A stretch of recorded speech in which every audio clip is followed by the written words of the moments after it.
এইটোতো পকা কঁঠালৰ ছিজন। মই পকাই ফুটাবিলাক লৈ পেলাই বহুত খাওঁ দেই, কিন্তু মোৰ ঘৰৰ বাকীবিলাকে পকা কঁঠাল একেবাৰে নাখায়। সেইকাৰণে গুগলত চালোঁ যে পকা কঁঠাল খোৱাটো সঁচাকৈ ভাল হয় নে নহয়। তাৰপিছত দেখিলোঁতো ইমিউনিটি বুষ্টিং, কলেষ্ট্ৰলৰ কাৰণে ভাল, হাৰ্ট হেল্থৰ কাৰণে ভাল, এভৰিথিং মানে চব ভালেই। বাকীখিনি আৰু মই নকওঁ, আপোনালোকে গুগলত চাৰ্চ কৰি ল'ব বাৰু। কিন্তু তাৰপিছত ভাবিলোঁ যে নহয়, এনেকৈতো নাখাব। গতিকে মই তাৰ ভাপত দি একেবাৰে তেল চেল বহুত কমকৈ দি, কাৰণ পিঠা বনাইছোঁৱেই আগতে, আপোনালোকে দেখিছে মই ৰেচিপিত পিঠা বনাইছোঁ। তাৰপিছতে ভাবিলোঁ যে পিঠাটোও নাখায়, বেছি ফ্লেভাৰটো বেছি ষ্ট্ৰং হয়। গতিকে এতিয়া মই কি কৰিলোঁ, কালি মই ভাপত দি পেলাই এটা ৰেচিপি বনালোঁ। আহকচোন আপোনালোকৰ লগত শ্বেয়াৰ কৰোঁ। খাবলৈ অত্যন্ত ভাল হৈছে আৰু বেছি তেল চেলো নাই। আহক বনাই খাব।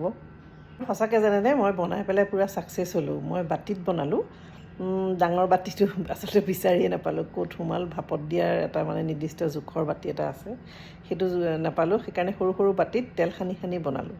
তাৰপিছতে আহি পেলাইতো হাজবেণ্ডে অফিচৰ পৰা, মই বোলো তুমি এনেকৈ, মই আজি এটা শ্বেয়াৰ কৰি থৈছোঁ গুগলৰ এটা, তুমি চাইছানে? বোলে নাই চোৱা। মই বোলো ঠিক আছে, তেতিয়াহ'লে প্ৰথমতে খাই চোৱাচোন, খাব পাৰা নে নোৱাৰা। কিন্তু তেওঁতো খাই পেলাই, একেবাৰে নোখোৱা মানুহটোৱেও খাই বহুত ভাল পালে। গতিকে আপোনালোকৰ ঘৰতো যদি কোনোবাই নাখায়, তেতিয়াহ'লে কিন্তু খাই ভাল পাব। বনাই দিবচোন এইটো ৰেচিপি। এইটো কেকো নহয়, কাৰণ কেক হ'লেতো বেক কৰা যায়। এইটো ম'ম' ষ্টেণ্ডত মই এনেকৈ ভাপতহে দিছোঁ। গতিকে ভাপত দিয়া পিঠা বুলিও অলপ ক'ব পাৰি, নহয় জানো? এই চাওক, খিচমিচ অকণমান দি দিছোঁ। এনেকৈ বনাই চাব। এইটো অৱশ্যে নামটো কি হ'ব মই নাজানো, কাৰণ আপোনাৰ কেকৰ নিচিনাও হৈছে আৰু ইফালে ভাপত দিয়া পিঠা টাইপৰো হ'ব। ইয়াৰ প্ৰথমতে মই 10-12 ফুটামান কঁঠাল এনেকৈ গুটি গুচাই ল'লোঁ মিক্সিত। তাৰপিছতে অলপ গাখীৰ দি পেলাই পেষ্ট বনালোঁ।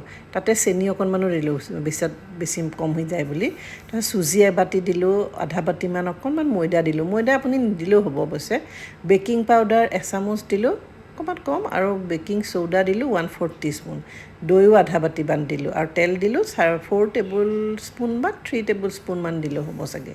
আৰু এনেকৈ চাওক, ঘূৰাই এনেকৈ পেষ্টটো বনাই ল'লোঁ।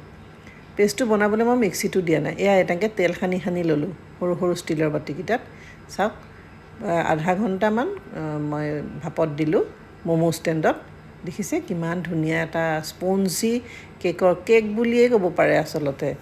চাওকচোন, কিন্তু ভাপত দিয়া দেই, বেক কৰা নহয়। এয়া দেখিছে কিমান ফ্লাফি হৈছে, কাৰণ বেকিং পাউডাৰ আৰু চ'ডা অকণমানো দিছোঁ যে, সেইটো কাৰণে। চ'ডা বেছি নিদিব, চ'ডা বেছি দিলে খাৰ লাগিব নহয়, খাবলৈ অত্যন্ত ভাল।